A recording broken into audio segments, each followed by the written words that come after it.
Vivemos um paradoxo preocupante. Enquanto sonhamos com uma vacina contra o coronavírus, assistimos a uma queda expressiva na vacinação contra outras doenças no Brasil.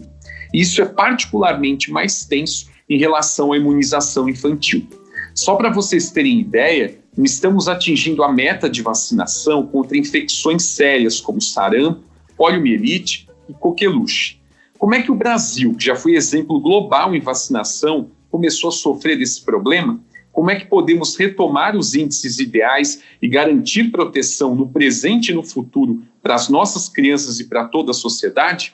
Eu sou Diogo Sponchiato, jornalista de Veja Saúde, e para discutir, esclarecer e nos ajudar com esse tema quente e urgente, eu tenho o privilégio de contar aqui com a doutora Helena Sato, pediatra da Divisão de Imunização do Centro de Vigilância Epidemiológica da Secretaria de Estado da Saúde do Estado de São Paulo, além de professora convidada do Instituto Pense. Como vai, doutora Helena? Obrigado por estar aqui conosco hoje. Eu que agradeço pelo convite. Olá para todos. Bom, então vamos em frente investigar as razões da queda na imunização e debater propostas para reverter esse cenário e nos vacinarmos contra tanta desinformação por aí. Pois esse é o tema desse episódio do Detetives da Saúde, que tem o apoio do Hospital Infantil Sabará e do Instituto Pense, que organiza em novembro o 5º Congresso Internacional Sabará de Saúde Infantil, que, entre outros experts, terá também a doutora Helena Sato. Vamos lá?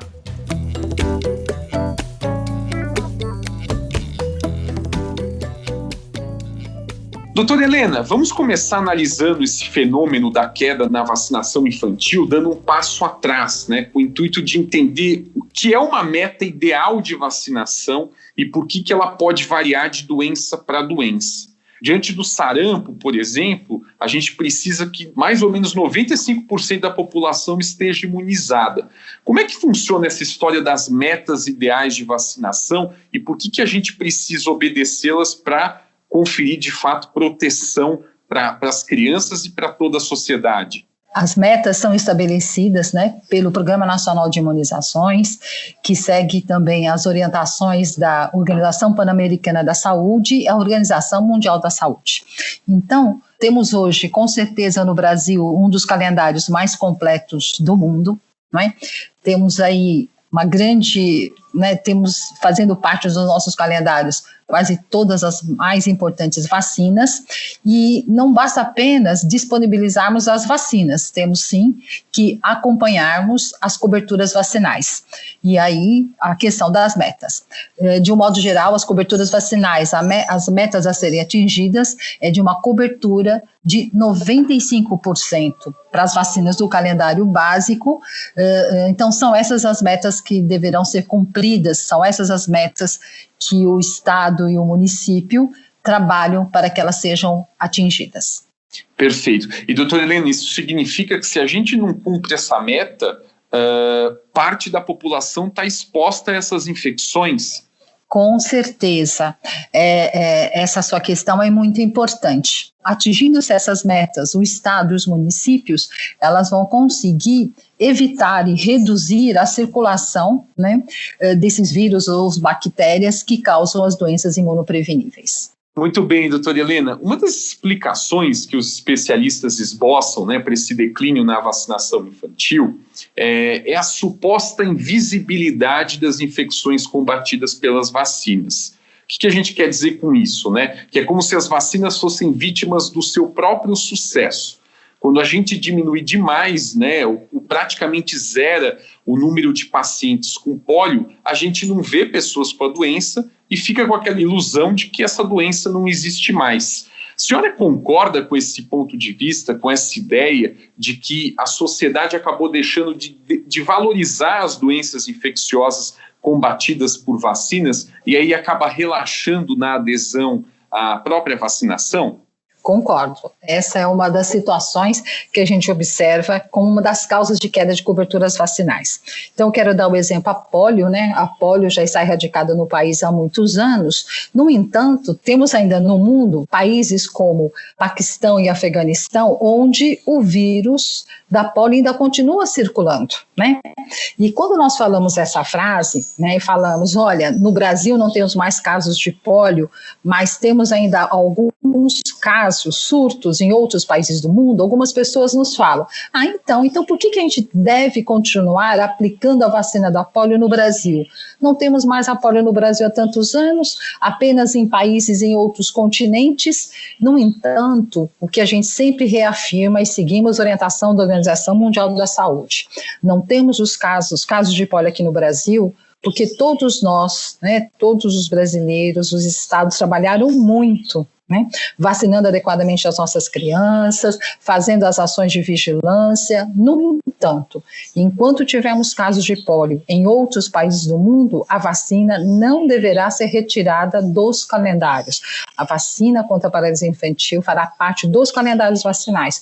Por quê? Porque nós sabemos da globalização, né, independente hoje, né, que estamos em plena pandemia, certo? A gente torce aí para a chegada de uma boa vacina e que a gente possa aos poucos, voltando ao novo normal.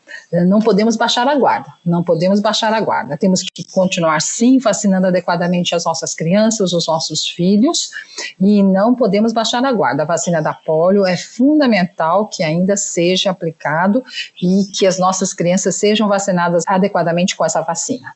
A senhora deu esse exemplo da polio, né? E a gente lembra também de um outro case de sucesso que virou case de insucesso recentemente, que é o do sarampo, né? O sarampo teve uma queda na vacinação no mundo inteiro, inclusive no Brasil, né? A gente presenciou surtos, inclusive no nosso país. Brasil, que tinha até certificado de zona livre do vírus, perdeu esse certificado, né? O sarampo é um bom exemplo das consequências de negligenciar a vacinação, e aí até pergunto, doutora, além dele, outras doenças podem ressurgir aí nos próximos tempos se a gente continuar baixando a guarda para uma imunização efetiva? Qualquer quedas nas coberturas vacinais são realmente sinais de alerta e de grande preocupação para todos nós. É importante esclarecermos que, apesar da gente não termos controlado o sarampo de modo muito intensivo aqui no país, o sarampo está ocorrendo em vários países do mundo e, infelizmente, nós voltamos a ter casos de sarampo no Brasil, incluído em São Paulo, não é? Então, mais uma vez, é um grande exemplo. É fundamental mantermos em dia as carteiras vacinais, o calendário vacinal dos nossos filhos. E quero só aproveitar a sua pergunta, e falando do sarampo, né, que o sarampo não é uma virose qualquer, né? Infelizmente o sarampo, quando acomete, pode evoluir com complicações como pneumonia, né? Essa pneumonia pode ser pelo próprio vírus do sarampo, que é uma pneumonia mais grave, ou crianças internadas pelo sarampo podem se infectar, ter pneumonia, uma outra pneumonia bacteriana, e temos também, de um modo mais raro, mas podemos ter complicações neurológicas, como a encefalite pelo vírus do sarampo, e para quem é mais novo, né, acho que nunca não deve ter ouvido falar, temos um quadro neurológico chamado, não só as encefalites, mas a pancefalite esclerosante subaguda, que é um comprometimento neurológico muito grave, ou seja, é muito importante mantermos em ordem as carteiras vacinais, o esquema vacinal dos nossos filhos. Tá dado o recado, né, doutora Helena? Não é uma virosezinha, não é uma infecçãozinha, a gente não pode menosprezar doenças como o sarampo. E, doutora Helena, a senhora citou a situação da pandemia, né? Acho que a pandemia recolocou, né, a importância, a magnitude das doenças infecciosas, né? A senhora acha que, assim, a duras penas, a própria Covid e essa ânsia por uma vacina nesse momento, esse cenário pode recuperar essa necessidade de a gente se precaver contra as infecções por meio de uma vacina, e assim as pessoas voltem a valorizar a vacinação de uma maneira mais global? A senhora acha que a Covid pode ter esse efeito colateral aí? Acho sim. Né, nós estamos vivenciando aí uma pandemia, né, nunca vista nesses últimos anos, né? O vírus aqui no estado de São Paulo, nós lembramos muito bem que nós tivemos um caso que foi muito emblemático, que foi quarta-feira de cinzas aqui no estado de São Paulo, e dali se começou todo um trabalho em conjunto com os nossos municípios, as nossas regionais. Não temos uma vacina neste momento contra o Covid, contra o coronavírus, mas nós temos as ações de vigilância epidemiológica, que é a notificação dos casos suspeitos, o isolamento do caso suspeito e dos seus contactantes, dos seus comunicantes, né, nos últimos 14 dias, que é o período máximo de incubação. Então, eu só queria reafirmar, né, que além das vacinas, as ações de vigilância epidemiológica são muito importantes. Essas ações estão ocorrendo enquanto não temos uma vacina tão desejada, né, pelo mundo, de uma vacina contra o coronavírus. Ou seja, mais uma vez, então, só quero ressaltar a importância de deixarmos em ordem os nossos calendários vacinais. Perfeito. Até porque, né, doutora, caso uma pessoa tenha Covid, outras infecções, né, podem se aproveitar para causar mais estragos, né? Tem infecções oportunistas, né, que se aproveitam da situação de uma fragilidade do organismo, né? Isso mesmo. Essa pandemia fez todas as ações voltadas para a saúde fazerem toda uma releitura, né, uma adequação para essa pandemia, né? Sabemos muito bem que pessoas, não todas, mas parte das pessoas infectadas pelo Covid, pelo coronavírus, poderão sim ter alterações da sua resposta imunológica, né? Então, é fundamental, principalmente imagina uma pessoa com Covid que entra em contato com alguém com sarampo, certo? E é importante ressaltarmos que as pessoas falam, mas eu não vou pegar sarampo, eu não tomei vacina, mas eu não vou pegar. Eu não vou ficar perto de alguém que esteja com manchas vermelhas no corpo.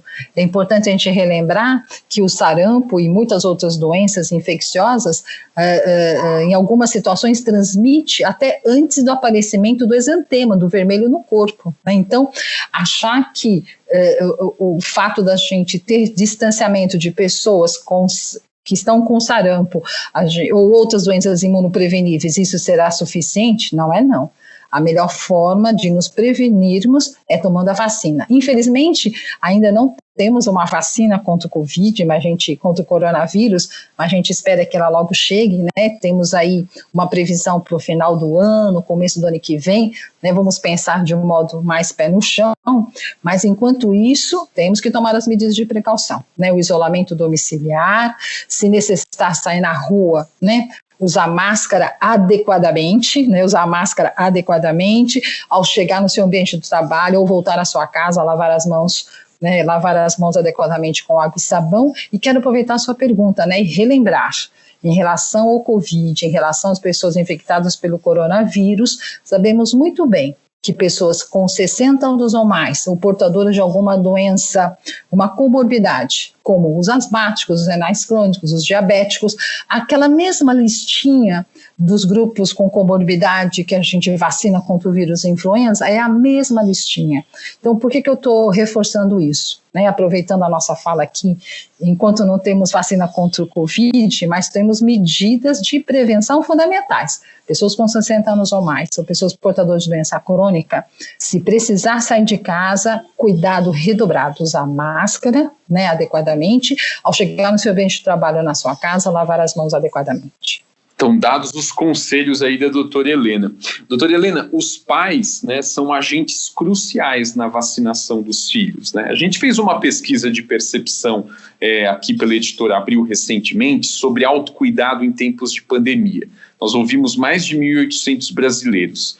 E a gente descobriu que só 68% deles dizem confiar totalmente nas vacinas e só 60% dizem estar com a vacinação em dia.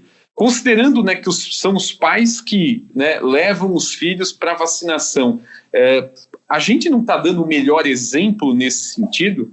É preocupante. Provavelmente isso deve estar acontecendo, deve ter se intensificado neste ano, com toda a nossa mensagem, né, do Centro de Vigilância Epidemiológica e das áreas de saúde, colocando a importância de ficarmos em casa, o que eu quero ressaltar, não vamos deixar em atraso o esquema de vacinação. Dá uma ligada para o posto, certo? Para a unidade de saúde mais próxima da sua casa, né? Isso mesmo também com as clínicas privadas, né? Porque temos pessoas também que usam as clínicas privadas, porque nós sempre temos falado, vamos evitar aglomeração, não vamos ficar nas filas. A gente sempre tem ressaltado, né? Dá uma ligadinha para a unidade de saúde ou para a clínica que você costuma levar os seus filhos, onde você costuma tomar vacina, e pergunta como é que está o movimento, qual o dia que está melhor para a vacinação, né? Então, ao invés de chegar lá, já sair de casa e enfrentar uma fila, nós não estamos fazendo essa orientação, né? Então, não vamos deixar o nosso esquema de vacinação em atraso. Esse vírus, para ir embora, ainda vai demorar, a gente sabe disso. Então, temos que trabalhar para que o calendário vacinal dos nossos filhos, das nossas crianças, da nossa família, fique em ordem. Tem uma outra questão, doutora Helena, que alguns especialistas também levantam e queria ouvir a opinião da senhora a respeito, né, que é sobre o papel do governo, né, na própria queda da vacinação, uma lacuna que a própria pandemia acabou aumentando, né. A gente ouve por aí argumentos como falta de campanhas, né, mais constantes. Às vezes falta dose de vacina em alguns postos de saúde, em algumas circunstâncias os horários não atendem tão bem aos pais, né? Como que a senhora enxerga essa questão e o que já melhorou e precisa melhorar mais do ponto de vista do governo para a questão da imunização infantil? Bom, primeiro eu quero só ressaltar que o calendário vacinal do nosso país, o calendário vacinal brasileiro, é um dos mais completos do mundo, né? Essas últimas gestões do Programa Nacional de Imunizações tiveram um papel muito importante para a inclusão de novas vacinas, né? Então, temos aí a vacina HPV, né? Temos aí as campanhas nacionais de vacinação contra a influenza que já realizamos há tantos anos. No entanto, o que é importante esclarecermos? Sabemos muito bem, estamos numa pandemia, né? Mas sabemos também muito bem que esse vírus vai continuar circulando. Então, a mensagem que eu quero passar, né, para os nossos pais, para os nossos familiares, que não vamos deixar para o ano que vem, não vamos deixar para atualizar o esquema de vacinação dos nossos filhos, das nossas crianças, só depois que chegar a vacina contra o Covid. Por favor, procure um posto de saúde mais próximo da sua casa, veja lá com eles o melhor horário para levar os seus filhos, os seus netos, mas não vamos baixar a guarda. É fundamental que as carteiras de vacinação de qualquer faixa etária esteja adequadamente atualizado. E, doutora Helena, a senhora que acompanha mais essa questão da falta, né, de doses de vacina, óbvio que o Brasil é um país continental, né? Às vezes aqui em São Paulo está tudo bem, em outra região não está. Como que está essa questão da distribuição, né, do que de fato chega para a nossa população? O programa tem conseguido atingir os públicos alvos para essas campanhas? Em relação ao abastecimento, né? O ano passado, nos últimos anos, mas basicamente o ano passado, nós passamos por desabastecimento de algumas vacinas, não é? Isso porque parte das nossas vacinas, elas não são fabricadas aqui no país, elas necessitam de importação.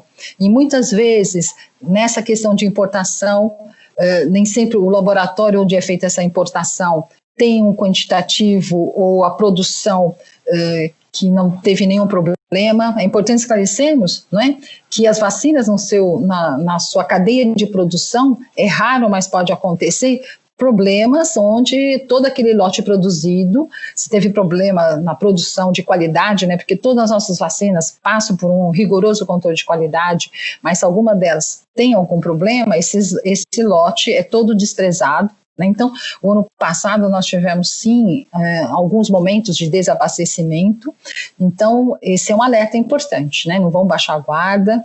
Neste momento não estamos tendo desabastecimento, mas nós falamos tanto que é importante ficarmos em casa, né? Então, estamos aqui voltando, né, a falar.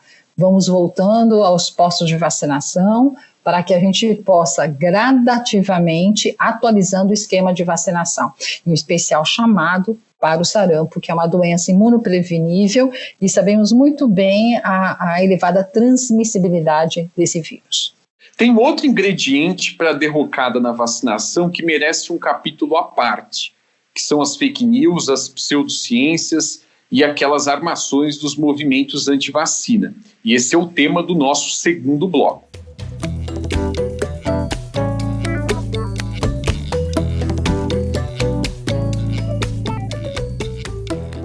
Doutora Helena, tem muita notícia ou post plantado deliberadamente ou não aí se opondo às vacinas. A gente vê muito isso nas redes sociais, né? O que deu na cabeça das pessoas para questionar tantos imunizantes, né, que são considerados um dos maiores patrimônios da ciência e da saúde pública? Como que a senhora enxerga esse assunto? Nossa, com muita preocupação, sabe, a questão das fake news. E eu vou colocar aqui um exemplo de uma fake news que ocorreu há muitos anos atrás e foi publicada numa revista de renome, onde a vacina do sarampo, certo, poderia dar autismo. Isso impactou muito na publicação desse artigo, mas essa notícia voltou novamente o ano passado e ainda isso, infelizmente, a gente tem observado que ainda tem impactado para algumas famílias, e dizendo que a vacina contra o sarampo dá autismo. Primeiro, não existe nenhum trabalho científico, certo, de qualidade que mostre uma relação de causa e efeito. Infelizmente, foi uma associação temporal. Temos uma palavra que eu acho que é muito chique, que é chamada plausibilidade biológica. Não há nenhuma plausibilidade biológica ou alguma explicação científica como uma vacina contra o sarampo pode levar ao autismo. Isso não existe. E primeiro, se realmente a vacina contra o sarampo pudesse levar ao autismo, com certeza nós teríamos um número muito grande de pessoas com este comprometimento com o autismo. Então, isso é uma fake news, isso não existe. As vacinas aplicadas no calendário do Programa Nacional de Imunizações são vacinas seguras. E, completando a minha resposta, né, todas as vacinas liberadas pelo Programa Nacional de Imunizações passam por um controle de qualidade e por critérios rigorosos de segurança, quer no seu processo de produção, certo? Antes de ser liberado e através do Programa Nacional de Imunizações, os estados têm um sistema de vigilância de eventos adversos, ou seja, esse sistema de vigilância de eventos adversos, ele vai detectar a ocorrência ou não de eventos adversos associados às vacinas utilizadas pelo Programa de Imunizações. E se os estados ou os municípios, ou se for observado, é o que a gente chama de hot lot, lotes mais cetogênicos, esses lotes serão avaliados em conjunto do Programa Nacional de Imunizações e, se necessário, será recolhido e reavaliado a segurança do produto. Perfeito. A doutora Helena citou um caso que já é clássico, né, desse estudo fraudulento, né, que foi publicado em 98, associando vacina de sarampo com autismo, foi retratado, já se mostrou que não tem nada a ver, e o médico que era o autor teve até o seu registro profissional cassado, né? Só que virou uma fake news que vira e mexe, está de volta fazendo as pessoas temerem sem razão a vacina. E aí, doutora Helena, deixa eu até também desmistificar mais uma questão que vira e mexe e reaparece, que muitas vezes quando a gente publica um conteúdo sobre vacina, nas redes sociais não é incomum a gente receber um comentário do tipo: olha, meu filho é saudável, não precisa se vacinar. Por que isso não faz sentido, né? Essa história de que se a criança está saudável, ela não precisaria da vacinação. E aproveito até para te perguntar, outra dúvida que as pessoas às vezes levantam: tomar muitas vacinas lá, principalmente na primeira infância, poderia sobrecarregar a imunidade ou também não tem nada a ver? Então vamos lá, respondendo à primeira questão, que é muito comum. Mas o meu filho não é desnutrido, o meu filho eu levo sempre no pediatra. né, ele é acompanhado adequadamente, ganha peso adequadamente, cresce também de acordo com o gráfico, né? Então, por que eu preciso tomar vacina?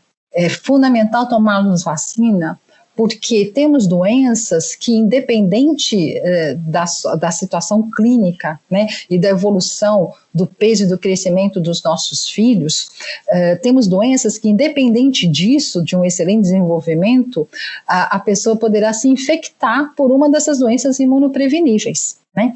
Então, eu quero lembrar, por exemplo, a coqueluche, né? A coqueluche é chamada tosse comprida, né, que é aplicada na vacina pentavalente, que é o componente pertussis.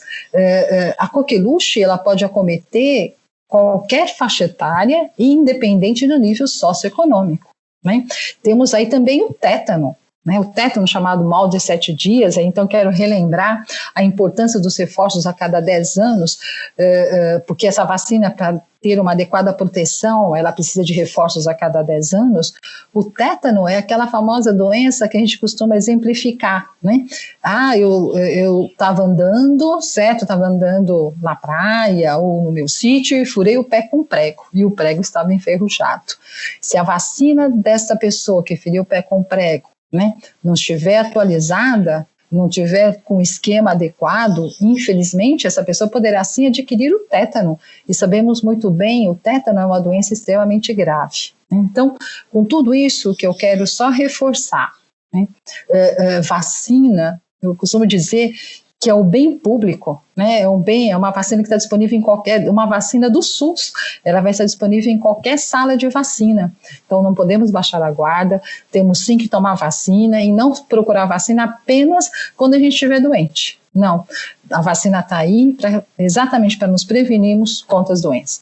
E também essa história de que tomar muita vacina poderia sobrecarregar o organismo não tem nada a ver, né, doutora? A gente está ajudando o organismo a defender, né? Nossa, exatamente. De novo, também temos aí a questão das fake news. Olha, não deixa o posto de vacinação aplicar tudo aquilo de vacinas do seu filho. Primeiro, a resposta imunológica não vai ser adequada e tomando aquele tanto de vacina, teremos o maior risco de ter eventos adversos. Isso é uma fake news. Isso não é verdade.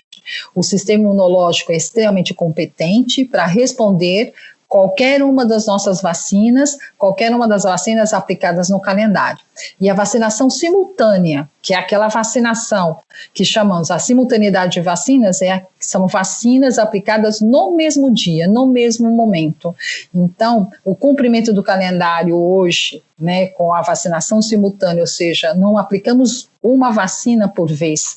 Nós temos que pensar também na parte operacional. Hoje, os nossos pais, né, muitos dos nossos pais trabalham, né? Estamos aí até discutindo, já temos municípios também, aproveitando essa pergunta, já abrindo um terceiro período, alguns municípios já abrindo aos sábados, para que os pais possam levar os seus filhos para tomarem vacina fora do horário de serviço. Então, vacina é um bem público, é fundamental que as nossas carteiras estejam adequadamente atualizadas. Perfeito, doutora Helena. E a senhora já até mencionou, né, é comum as pessoas se lembrarem das vacinas só em surtos ou nas epidemias para valer, né?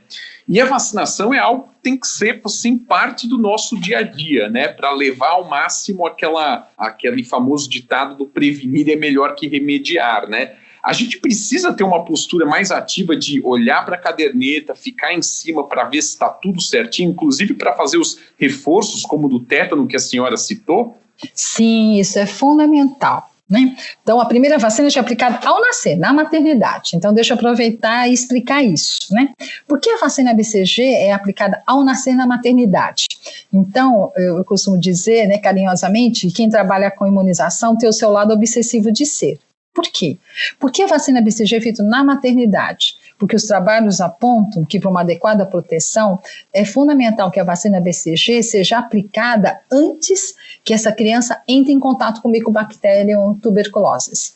Ou seja, como o Brasil, né, a situação epidemiológica da tuberculose no Brasil, ela é elevada, né, nós temos infelizmente muitos casos de tuberculose, então qual a melhor forma para a gente garantir que a vacina BCG proteja adequadamente as nossas crianças? Vacinar na maternidade. Então, assim, a gente consegue proteger adequadamente essas crianças. Outra questão que eu queria só ressaltar, que algumas mães nos perguntam, né? Por que algumas vacinas eu preciso aplicar mais de uma dose? Né?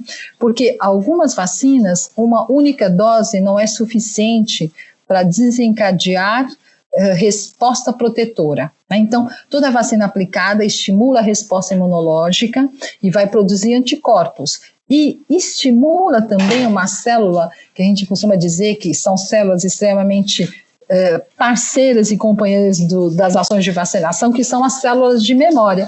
Então, as vacinas adequadamente aplicadas, na idade adequada, na via de administração adequada, em temperatura adequada e seguindo o esquema adequado, essas pessoas estarão protegidas para o resto da vida. Olha só, a senhora mencionou essa questão, né, das reações adversas, e isso é algo que vira e mexe as pessoas costumam mencionar, né? Pessoa, eu levei meu filho para se vacinar, ficou com febre, ou enfim, teve algum outro tipo de reação. A senhora até citou todo o protocolo de segurança que existe, desde a fabricação até a chegada dos imunizantes nos postos de saúde, né?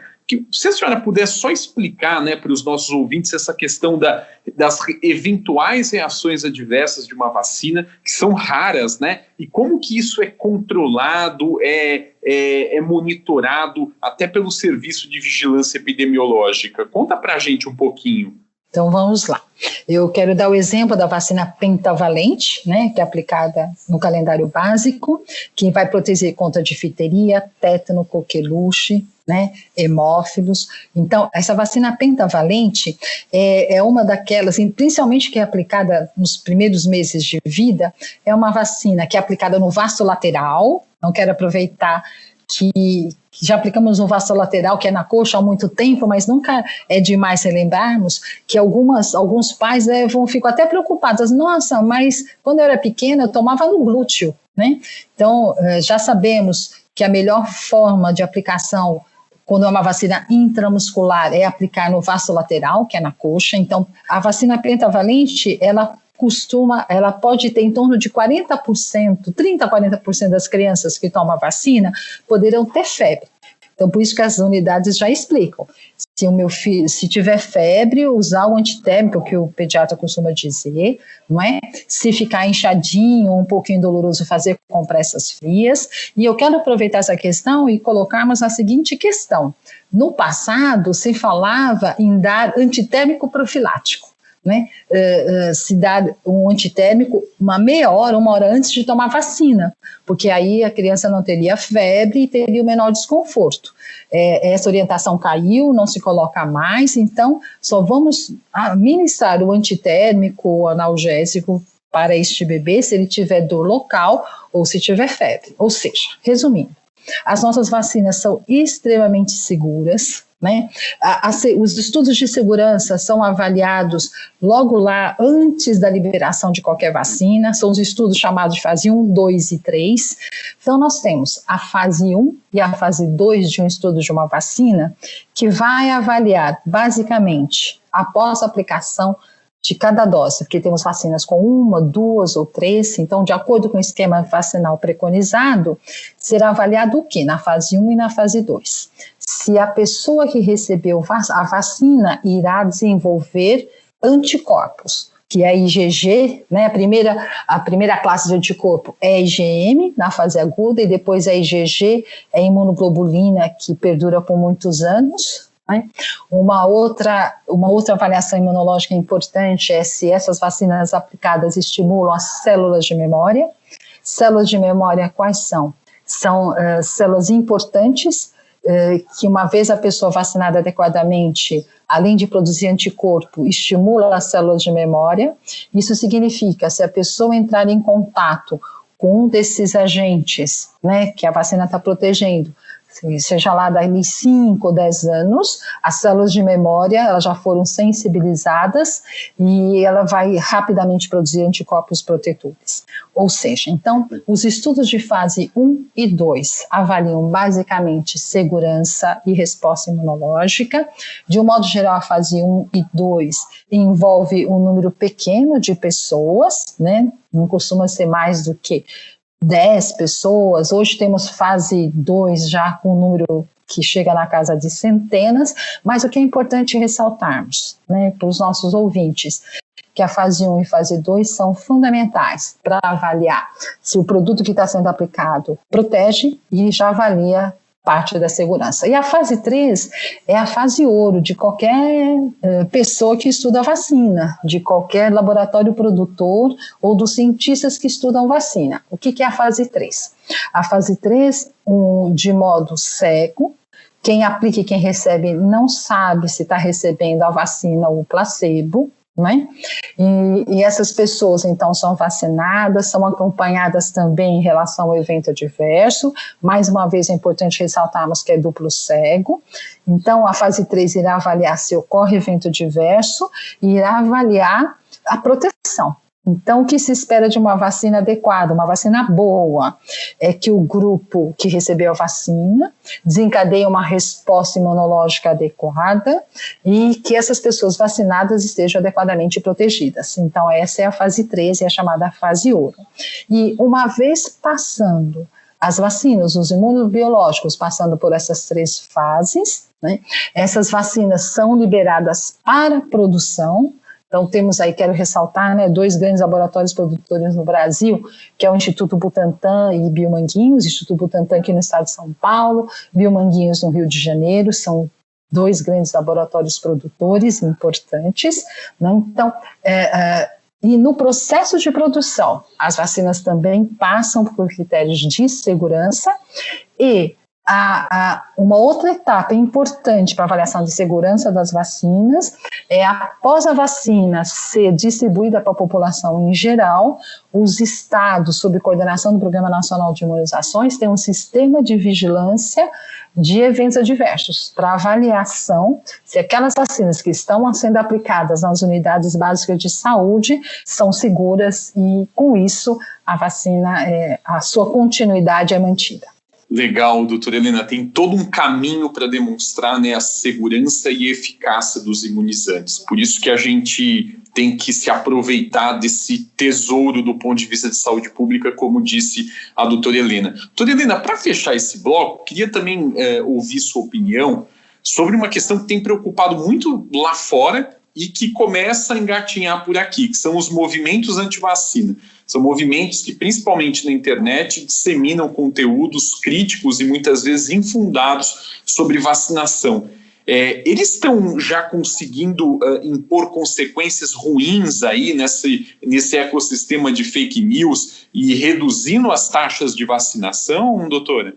Sinceramente, quero te dizer que eu não sei, não temos ainda como medir o quanto as fake news estão interferindo nas nossas coberturas vacinais no nosso país e no nosso estado de São Paulo. Mas sabemos que alguma interferência está ocorrendo, né? Então, o que eu queria só dizer, não vamos nos deixar levar por mensagens enganosas. Todas as vacinas aplicadas pelo Programa Nacional de Imunizações são vacinas seguras. Por que são seguras? Porque elas passam por um controle de qualidade, né, de segurança na linha de produção e após a sua liberação, os estados têm um sistema de vigilância epidemiológica para avaliação da segurança das vacinas. Olha aí, vamos olhar sempre a fonte, né, da informação, o contexto em que essa informação está. Não vamos cair em fake news, não, né? No próximo bloco, a gente vai falar um pouco de estratégias para que a vacinação infantil volte aos índices ideais.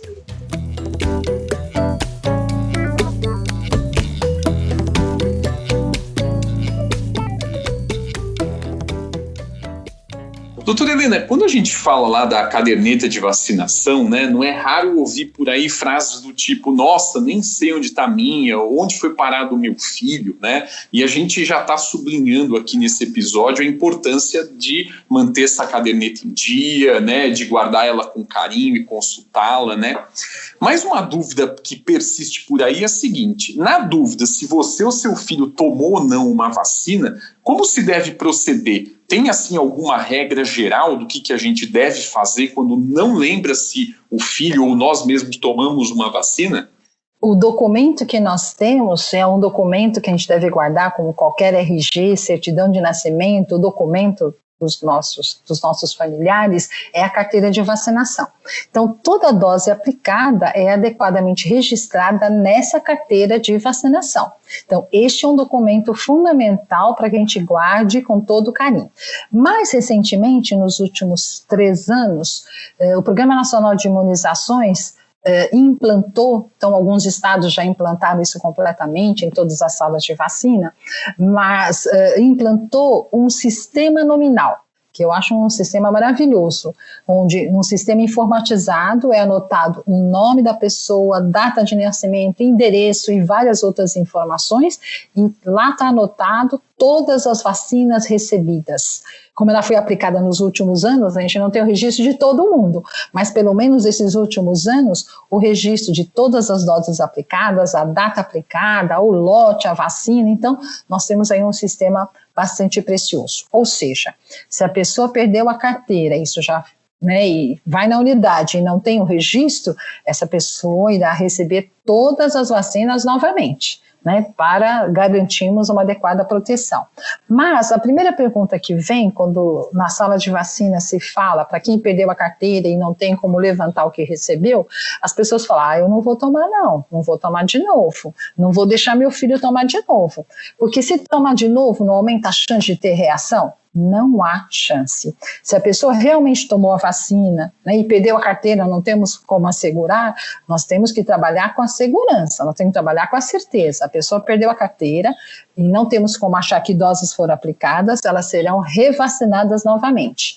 Mas eu posso deixar que a sala de vacina faça as doses novamente? Não só pode deixar, como deve deixar, certo? Se a pessoa tomar a vacina novamente, uma vacina que já foi aplicada no passado, isso não vai aumentar o risco de evento adverso ou de reação por essa vacina.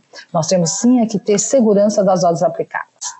Doutora Helena, tem um outro ponto, né? Vacinação não é só coisa para bebê ou para criança pequena, né? A senhora até citou a vacina contra o HPV, né? O HPV é um vírus transmitido sexualmente que pode provocar verrugas genitais e alguns tipos estão associados ao câncer de colo de útero, câncer de pênis, de garganta, né? A vacina deve ser administrada na pré-adolescência, né? Porque a ideia é que a menina ou o menino estejam imunizados ao iniciar a vida sexual. Mas rolaram algumas polêmicas e, no fundo, essa vacina também está bem longe da meta atual. A gente tinha que vacinar pelo menos 80% de meninas e meninos e o índice das meninas vacinadas está em 42% e o dos garotos ainda pior. Olha que situação. Doutora Helena, se a senhora pudesse falar um pouco do esquema de vacinação do HPV, por que ele é importante e que tipo de desinformação a gente precisa espantar para que as meninas e meninos sejam devidamente imunizados? Nossa, essa pergunta é fundamental. A inclusão da vacina HPV, né, foi um bem público muito importante, né, foi um ganho muito importante. No entanto, na aplicação, né, durante o primeiro ano de implantação dessa vacina, nós tivemos alguns eventos adversos, né, como no município específico aqui no estado de São Paulo, que algumas meninas após tomarem a vacina, algumas chegaram a desmaiar, outras tiveram dor, algumas ficaram internadas. Nós, pessoalmente do programa de imunização aqui em São Paulo, acompanhamos adequadamente essas meninas, elas foram adequadamente acompanhadas e elas passaram super bem.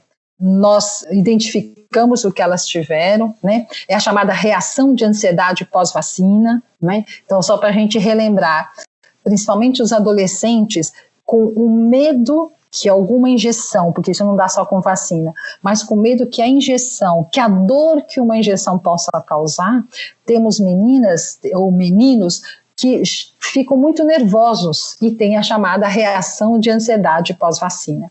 E nós tivemos, sim, algumas meninas que isso ocorreu na aplicação da segunda dose. Infelizmente, isso acabou impactando nas coberturas vacinais, mas o que eu quero aproveitar, então, nessa nossa conversa, para dizer o seguinte: as meninas foram adequadamente acompanhadas, não tiveram nenhum tipo de sequela. Infelizmente, foi uma reação de ansiedade, um medo que aquela injeção pudesse causar. Elas estão muito bem, as vacinas são extremamente seguras, então quero aproveitar essa nossa conversa e reafirmarmos: a vacina contra o vírus HPV está disponível em qualquer sala de vacina, tanto para meninos e meninas. E a grande vantagem, o grande benefício dessa vacina é prevenção de câncer de colo do útero, uma das principais causas de morte entre as mulheres. Veja só que maravilha o que temos de benefício com a vacina HPV.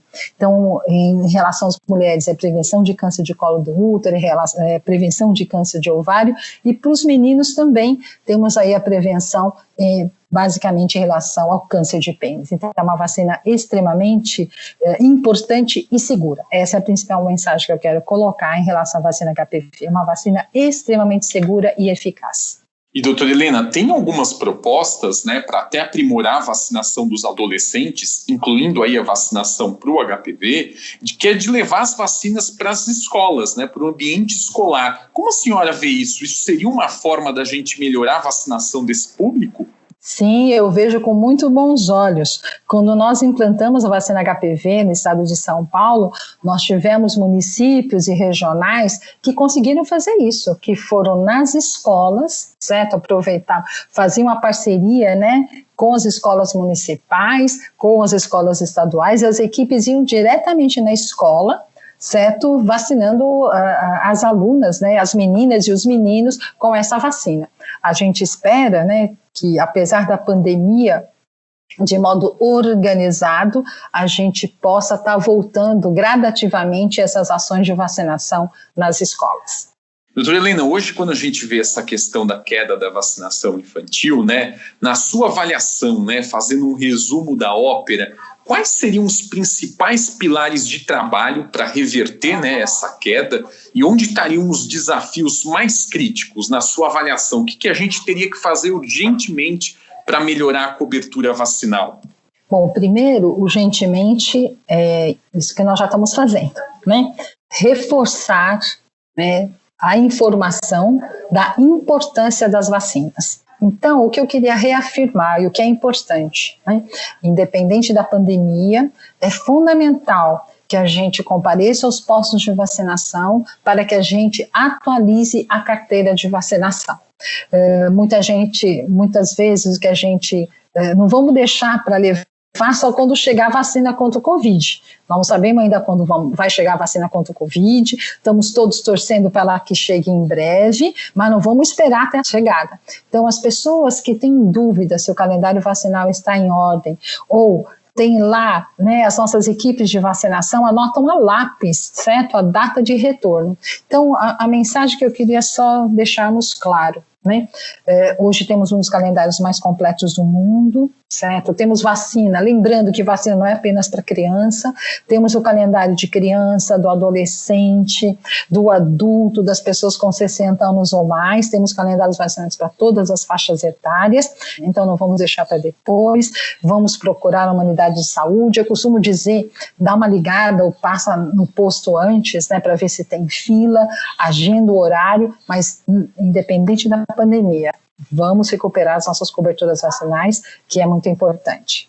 Doutora Helena comentou agora há pouco, né, sobre uma reação de ansiedade, de medo, né, dos adolescentes ao tomar algumas vacinas. E essa é uma angústia que passa pela cabeça dos pais quando levam as crianças menores, né, para o posto ou para a clínica de vacinação. Porque às vezes pode ser um martírio ver a criança assustada no caminho e desesperada na hora H, né? Mas dá para abrandar as coisas. Por isso, nós vamos ouvir aqui os conselhos da psicóloga e especialista Child Life do Hospital Infantil Sabará, a Dora Leite, para melhorar essa relação das crianças com as picadas. Doutora Dora, o que os pais podem fazer para preparar o terreno e a criança não sofrer no momento da vacinação? Quando se fala de procedimentos médicos ou da enfermagem, e aí a gente inclui a vacinação, a organização e a dinâmica do momento pré, pós e durante o procedimento é essencial para a gente buscar o maior conforto e o menor estresse da criança nesse contexto. Pensando nisso, é importante a gente pensar em 3 pontos essenciais, né, para manter ou para buscar esse ambiente de maior conforto. É essencial a gente ser honesto com a criança, a gente explicar o que vai acontecer de uma forma concreta, simples e clara. E a criança pode ter medo, pode ter receio, e a gente precisa acolher isso e dizer que o cuidador vai estar lá junto com ela. Então, se você é um pai, uma mãe, uma tia, uma avó, você pode dizer que é um momento difícil e que você vai estar lá para ajudá-lo a enfrentar esse momento difícil. Diante disso, é importante também dizer que a criança pode escolher qual brinquedo ela quer levar, qual vídeo ela quer assistir durante a picada, se ela quer estar no colo, se ela quer estar na maca. Enfim, dar escolhas para a criança permite também um maior controle dela sobre a situação. Uma outra dica importante, então, durante o procedimento, é fazer exercícios de respiração. Você treinar a respiração junto com a criança durante o procedimento da vacinação é importante para acalmá-la. A respiração profunda, ela ajuda a minimizar o estresse e a ansiedade que esse momento rápido, mas que pode ser muito estressante, fique menos dolorido emocionalmente. A gente não quer que a criança se comporte, a gente quer que a criança enfrente essa situação da forma menos estressante para ela. Então ela pode chorar, ela vai poder gritar se ela quiser, e o cuidador tem que estar lá para ajudá-la, confortá-la da melhor forma possível. Então, resumidamente, é importante ser honesto, dar escolhas e lembrar de sempre respirar fundo e respirar junto com a criança no momento da punção. Doutora Helena, nós estamos chegando ao final dessa jornada e desse podcast a favor da vacinação no Brasil. E eu queria saber da senhora, né, como acredita que nesse mundo pós-Covid, em que sonhamos tanto com uma vacina, ficará a situação da vacinação em geral? Podemos ser otimistas? Bom, eu já sou otimista, né? Estamos aí numa pandemia há mais de 6 meses, sabemos muito bem o quanto isso impactou nas coberturas vacinais, mas é aquilo, nós vamos viver um novo normal, certo? Vamos usar máscara por muito tempo, não é?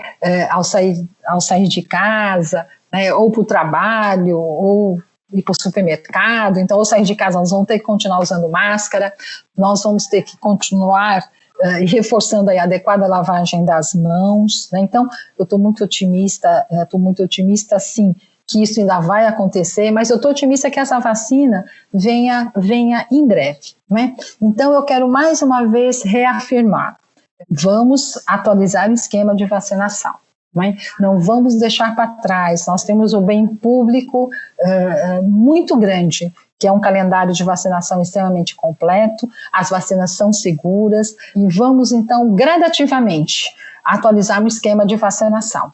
Mais uma vez eu quero deixarmos claro, né, nós não estamos querendo que faça filas, né? Tudo que nós não queremos é ver aglomeração, mas gradativamente, né? Ligar para a sua sala, para a sua clínica privada ou para a sala de vacinação, posto de saúde, né? E avaliar junto com a unidade o melhor dia para levar os seus filhos, não só as crianças, mas os adultos, para que a gente possa ir gradativamente atualizando o esquema de vacinação e torcendo, né? Torcendo muito aí que uma vacina contra contra o Covid apareça, tenhamos aí em breve uma vacina eficaz e segura. Muito obrigado, doutora Helena, obrigado por tantos esclarecimentos, e vamos reforçar a mensagem que a doutora Helena Sato deixou bastante aqui nesse episódio, que é a mensagem de que todos nós somos convidados e convocados a fazer nossa parte quando o assunto é vacinação.